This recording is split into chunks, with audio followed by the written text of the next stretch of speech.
Hi everyone, Geoff Paine here with another explainer video. This one's a bit different, it's very political, and in it I'm going to suggest that Nillumbik Council hasn't worked properly for years.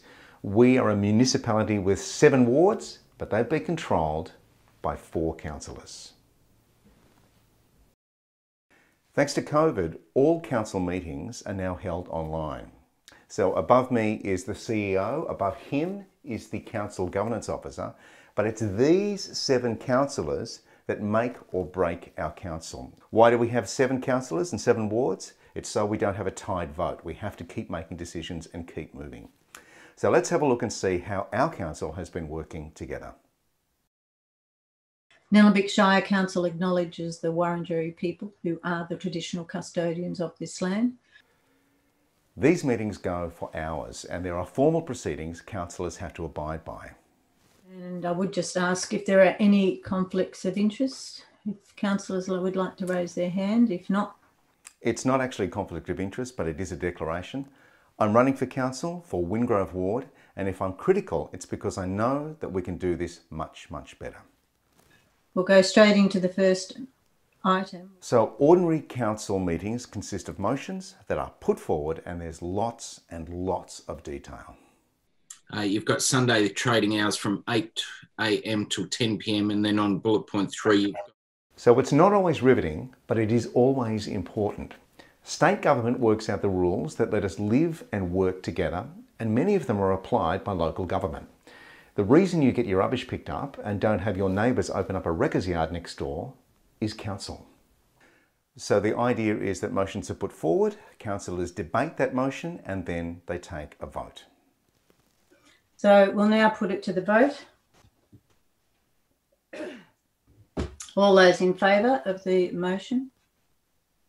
All those against?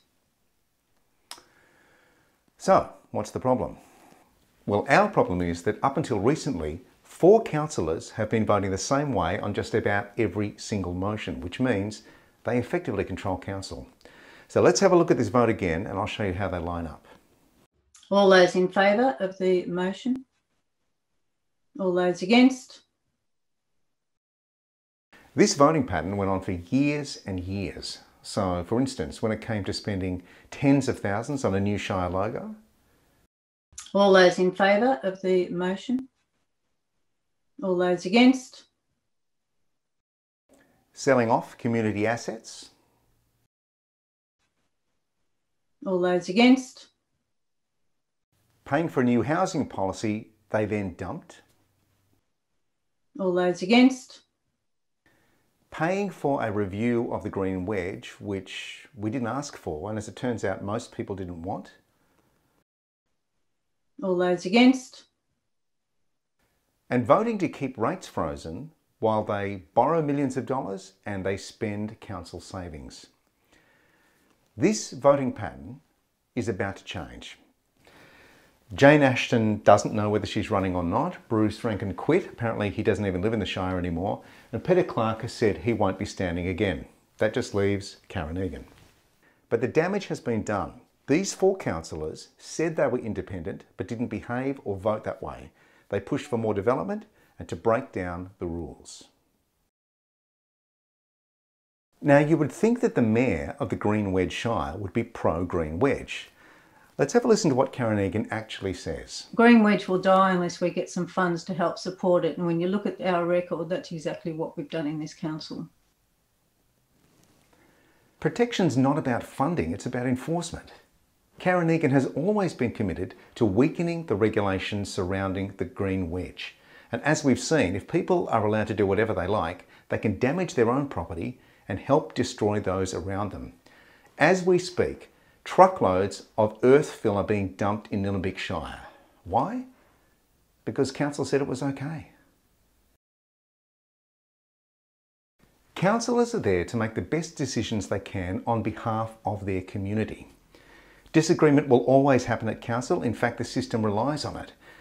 But when councillors are making decisions to impress political parties, we have a problem. Candidates like Zach Lombardo and David Mulholland are both active members of the Liberal Party. In fact, they're on the record as saying they are committed to getting more Liberals into local government. Regardless of your politics, and I'm not a member of any political party, we want councillors who are going to make decisions for the benefit of their constituents.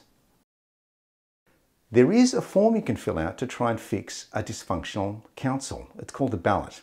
It happens every 4 years and it's happening soon. So find out what ward you're in, find out who the candidates are that are running for that ward, and be very careful who you vote for. We want councillors that will think independently for us and not try and boost their own political career. People live here for a reason. So let's get people who understand who we are and where we are. Thanks for watching.